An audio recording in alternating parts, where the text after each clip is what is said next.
ಸುಹಾಸ್ ಹತ್ಯೆಗೆ ಫಾಜಲ್ ಸಹೋದರ ಆದಿಲ್ ಸಂಪರ್ಕಿಸಿದ್ದಂತಹ ಸಫ್ವಾನ್ ಸುಹಾಸ್ ಕೊಲೆಗೆ 5 ಲಕ್ಷ ರೂಪಾಯಿಯನ್ನ ಫಾಜಲ್ ನೀಡಿದ್ನಂತೆ. ಸಫ್ವಾನ್ಗೆ 3 ಲಕ್ಷ ಮುಂಗಡವಾಗಿ ಆತ ಕೊಟ್ಟಿದ್ದಾನೆ. ಸುಹಾಸ್ ಹತ್ಯೆಗೆ ತಂಡವನ್ನ ರಚಿಸುವಂತೆ ಸಫ್ವಾನ್ಗೆ ಹೇಳಲಾಗಿತ್ತು. ಮೇ 1ರಂದು ಸುಹಾಸ್ ಚಲನವಲನ ಕಡೆಗೆ ಗಮನವನ್ನ ಇರಿಸಿದ್ದಾರೆ. ಯಾವಾಗ ಜೊತೆಯಾಗಿ ಹೋಗ್ತಾನೆ, ಯಾವಾಗ ಒಬ್ಬಂಟಿಯಾಗಿ ಹೋಗ್ತಾನೆ, ಆತನ ಬಳಿ ಮಾರ್ಕಾಸ್ತ್ರಗಳಿವೆಯಾ, ಆತನನ್ನ ಹೇಗೆ ಅಟ್ಯಾಕ್ ಮಾಡೋದು, ಕೆಡ್ಡಾಕ್ ಹೇಗೆ ಬೆಳೆಸ್ಕೊಳ್ಳೋದು, ಈ ರೀತಿಯಾದಂತಹ ಹಲವು ಪ್ಲಾನ್ಗಳನ್ನ ಕಳೆದ ಸುಮಾರು ತಿಂಗಳುಗಳಿಂದ ರೂಪಿಸಿದ್ರು. ಅದರಂತೆ ಮೇ 1ರಂದು ಕೂಡ ಆತನ ಚಲನವಲನದ ಬೆಲೆ ತುಂಬಾ ನಿಗಾ ಇಟ್ಟಿದ್ರು ಅನ್ನೋ ವಿಷಯವೂ ಕೂಡ ಈಗ ಬೆಳಕಿಗೆ ಬರ್ತಾ ಇದೆ. ಯಾವಾಗ ಫಾಜಲ್ನ ಹತ್ಯೆಯ ನಂತರದಲ್ಲಿ ಬೇಲ್ ಪಡೆದು ಹೊರಕ್ಕೆ ಬಂದು ಆತ ಆರಾಮಾಗಿದ್ದಾನೆ ಅನ್ನುವಂಥ ಹಿನ್ನೆಲೆಯಲ್ಲಿ ಅವರಿಗೆ ಗೊತ್ತಾಯಿತು, ಆಗಲೇ ಅಟ್ಯಾಕ್ ಪ್ಲಾನ್ ನಡೆದಿತ್ತು. ಅಬ್ದುಲ್ ಸಫಾನ್ ಮೇಲೆ 2023 ಒಂದು ಮರಣಾಂತಿಕ ಹಲ್ಲೆ ಆಗ್ತದೆ. ಆವಾಗ ಧನರಾಜ್ ಮತ್ತು ಪುನೀತ್ ಮತ್ತು ಪ್ರಶಾಂತ್ ಹಲ್ಲೆ ಮಾಡಿ ಅವ್ರಿಗೆ ಗಾಯ ಮಾಡ್ತಾರೆ. ಸೊ ಸೂರತ್ಕಲ್ಲಲ್ಲಿ 2023 ಒಂದು ಕೇಸ್ ದಾಖಲಾಗ್ತದೆ. ಪ್ರಶಾಂತ್ ಮತ್ತು ಧನರಾಜ್ ಇವರು ಸುಹಾಸ್ ಶೆಟ್ಟಿದು ಸ್ನೇಹಿತರುಗಳು. ಸೊ ನಂತರ ಇವರು ಎಲ್ಲ ಜೈಲಿಗೆ ಹೋಗ್ತಾರೆ. ಆದ ನಂತರ ಕೆಲವು ಕಾರಣದಿಂದ ಸಫ್ವಾನ್ ಸುಹಾಸ್ ಶೆಟ್ಟಿ ಒಂದು ದಿವಸ ಅವರಿಗೆ ಕೊಲೆ ಮಾಡ್ತಾನೆ ಅಂತ ಈ ವಿಷಯ ಅವರು ತಮ್ಮ ಸ್ನೇಹಿತರು ಮುಜಮಿಲ್ ಜೊತೆಗೆ ಚರ್ಚೆ ಮಾಡ್ತಾನೆ ಮತ್ತು ನಿಯಾಜ್ ಜೊತೆಗೆ ಚರ್ಚೆ ಮಾಡ್ತಾನೆ. ನೋನ್ ಮಂದಿ ಮುಖಾಂತರ ಆದಿಲ್ ಮೆಹರೂಫ್ಗೆ ಭೇಟಿ ಮಾಡ್ತಾರೆ. Adil Mehroof is younger brother of Fazil. ಅವ್ರದ್ದು 2022 ಅಲ್ಲಿ ಕೊಲೆ ಆಗಿತ್ತು. ಕೊಲೆಗೆ ಮುಖ್ಯ ಆರೋಪಿ ಸುಹಾಸ್ ಶೆಟ್ಟಿ ಆ ಪ್ರಕರಣದಲ್ಲಿ 1 ವರ್ಷ ಜೈಲಲ್ಲಿದ್ದರು. ನಂತರ ಕಳೆದ ವರ್ಷ ಜೈಲಿಂದ ಆಚೆ ಬಂದಿದ್ರು. ಆದಿಲ್ ಜೊತೆ ಮಾತಾಡಿಕೊಂಡು ಅವರು ಅವ್ರಿಗೆ ಫಿನಿಶ್ ಮಾಡಲಿಕ್ಕೆ ಒಂದು ಸ್ಕೆಚ್ ಹಾಕ್ತಾರೆ. ಒಟ್ಟಾರೆ ಒಂದು 5 ಲಕ್ಷದ ಮಾತುಗಳು ಆಗ್ತದೆ. 3 ಲಕ್ಷ ಆದಿಲ್ ಇವ್ರಿಗೆ ಅಡ್ವಾನ್ಸ್ ಕೊಡ್ತಾರೆ. ಇವರು ತಮ್ಮ ಟೀಮ್ ಫಾರ್ಮೇಷನ್ ಸ್ಟಾರ್ಟ್ ಮಾಡ್ತಾರೆ. ಅದರಲ್ಲಿ ಮುಖ್ಯವಾಗಿ ಅಬ್ದುಲ್ ಸಫ್ವಾನ್, ಮೊಹಮ್ಮದ್ ನಿಯಾಜ್, ಮೊಹಮ್ಮದ್ ಮುಜಾಮಿಲ್ ಮತ್ತು ಕಲಂದರ್ ಶಫಿ ಮತ್ತು ನಿಯಾಜ್ದು ಇಬ್ಬರು ಸ್ನೇಹಿತರುಗಳು ಕಲಸ ಚಿಕ್ಕಮಗಳೂರಲ್ಲಿ ವಾಸ ಮಾಡ್ತಾಯಿದ್ರು. 15 ದಿವಸ ಹಿಂದೆ ನಾಗರಾಜ್ ಮತ್ತು ರಂಜಿತ್ ಕೂಡ ಬಂದು ಸಫಾನ್ ಮನೆಯಲ್ಲಿ ವಾಸ ಮಾಡಿದ್ದಾರೆ. ಮತ್ತಷ್ಟು ಮಾಹಿತಿ ಪಡೆಯೋಣ ನಮ್ಮ ಪ್ರತಿನಿಧಿ ಸುಖಪಾಲ್ರಿಂದ. ಸುಖಪಾಲ್, ಒಂದು ಕಡೆಯಲ್ಲಿ ಸಫ್ವಾನ್ಗೆ ಮತ್ತು ಆದಿಲ್ ಇಬ್ಬರಿಗೂ ಕೂಡ ಅವರವರದ್ದೇ ರೀತಿಯಾದ ಕಾರಣಗಳಿತ್ತು. ಇದಕ್ಕೆ ಇಬ್ಬರು ಕೂಡ ಕೈ ಜೋಡಿಸಿದ್ದಾರೆ. ಇದರ ಬಗ್ಗೆ ಪೊಲೀಸ್ ತನಿಖೆಯ ಹಂತದಲ್ಲಿ ಯಾವೆಲ್ಲ ಸ್ಫೋಟಕ ತಿರುವುಗಳು ಸಿಗ್ತಾ ಹೋಗ್ತಿದೆ?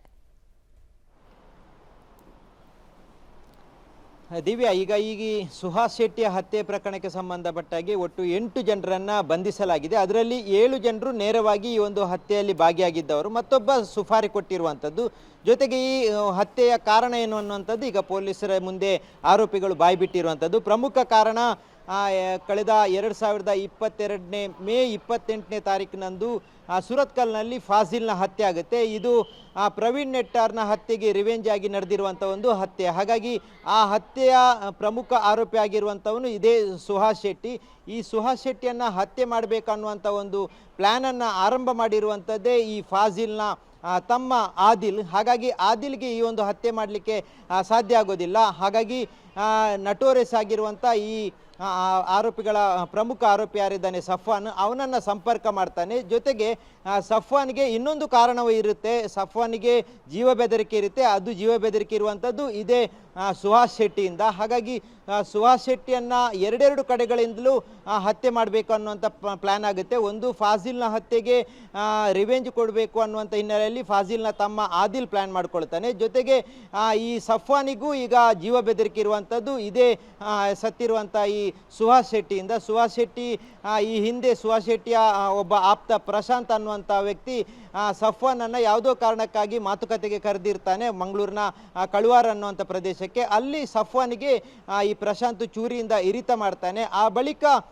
ಆತನು ಆಸ್ಪತ್ರೆಗೆ ದಾಖಲಾಗಿರ್ತಾನೆ. ಜೊತೆಗೆ ಸಫ್ವಾನ್ಗೆ ಈ ಪ್ರಶಾಂತ್ ಮೇಲೆ ಸ್ವಲ್ಪ ಗ್ರೆಜ್ಜಿರುತ್ತೆ. ಆದರೆ ಪ್ರಶಾಂತನ್ನು ಬೆಳೆಸ್ತಾ ಇರುವಂಥವನು ಇದೇ ಸುಹಾಸ್ ಶೆಟ್ಟಿ ಅನ್ನುವಂಥ ಕಾರಣಕ್ಕಾಗಿ ಸುಹಾಸ್ ಶೆಟ್ಟಿಯನ್ನೇ ಹತ್ಯೆ ಮಾಡಬೇಕು ಅನ್ನುವಂಥ ಪ್ಲ್ಯಾನ್ ಮಾಡ್ಕೊಳ್ತಾ ಇದ್ದಾನೆ. ಅದರ ಜೊತೆಗೇ ಅದೇ ಸಂದರ್ಭದಲ್ಲಿ ಫಾಜಿಲ್ನ ತಮ್ಮನು ಆದಿಲು ಸಫ್ವಾನ್ಗೆ ಒಂದು ಸುಫಾರಿಯನ್ನು ಕೊಟ್ಟಿರ್ತಾನೆ. 5 ಲಕ್ಷ ರೂಪಾಯಿ ಕೊಡ್ತೇನೆ, ನೀನು ಅವನನ್ನು ಹತ್ಯೆ ಮಾಡಬೇಕನ್ನುವಂಥದ್ದು. ಆ ಕಾರಣಕ್ಕಾಗಿ ಸಫ್ವಾನ್ ಈಗ ಒಂದು ತಂಡವನ್ನು ರೆಡಿ ಮಾಡ್ತಾನೆ. ಅದರಲ್ಲಿ ಆದಿಲ್ 3 ಲಕ್ಷ ಅಡ್ವಾನ್ಸಲ್ಲಿ ಹಣವನ್ನು ಕೊಟ್ಟಿರ್ತಾನೆ. ಆ ಬಳಿಕ ಸಫ್ವಾನ್ ಒಂದು ತಂಡವನ್ನು ರಚನೆ ಮಾಡ್ತಾನೆ. ಆ ತಂಡದಲ್ಲಿ ಚಿಕ್ಕಮಂಗ್ಳೂರಿನ ಇಬ್ಬರು ಹಿಂದೂ ಎಲಿಮೆಂಟ್ಸ್ಗಳು ಯಾರಿರ್ತಾರೆ ಅವರು ಇದರಲ್ಲಿ ಭಾಗಿಯಾಗ್ತಾರೆ. ಮತ್ತು 4 ಬಾಕಿ ಉಳಿದವರೆಲ್ಲರೂ ಮಂಗಳೂರಿನಲ್ಲಿ ಟೀಮನ್ನು ರೆಡಿ ಮಾಡ್ಕೊಳ್ತಾರೆ. ಮತ್ತು ಯಾವಾಗ ಈ ಒಂದು ಹತ್ಯೆಗೆ ಪ್ಲ್ಯಾನನ್ನು ಮಾಡ್ತಾರೆ ಆ ಬಳಿಕ ತಂಡ ಎಲ್ಲವನ್ನ ಸುಹಾಸ್ ಶೆಟ್ಟಿ ಎಲ್ಲ ಚಲನವಲನಗಳನ್ನು ಗಮನಿಸ್ತಾ ಇರ್ತದೆ. ಕಳೆದ 1 ತಿಂಗಳಿಂದಲೂ ಪ್ರಯತ್ನ ಪಟ್ಟು ಇರ್ತಾರೆ. ಆ ಬಳಿಕ ಮೇ 1ನೇ ತಾರೀಕಿನಂದು ಅವರಿಗೆ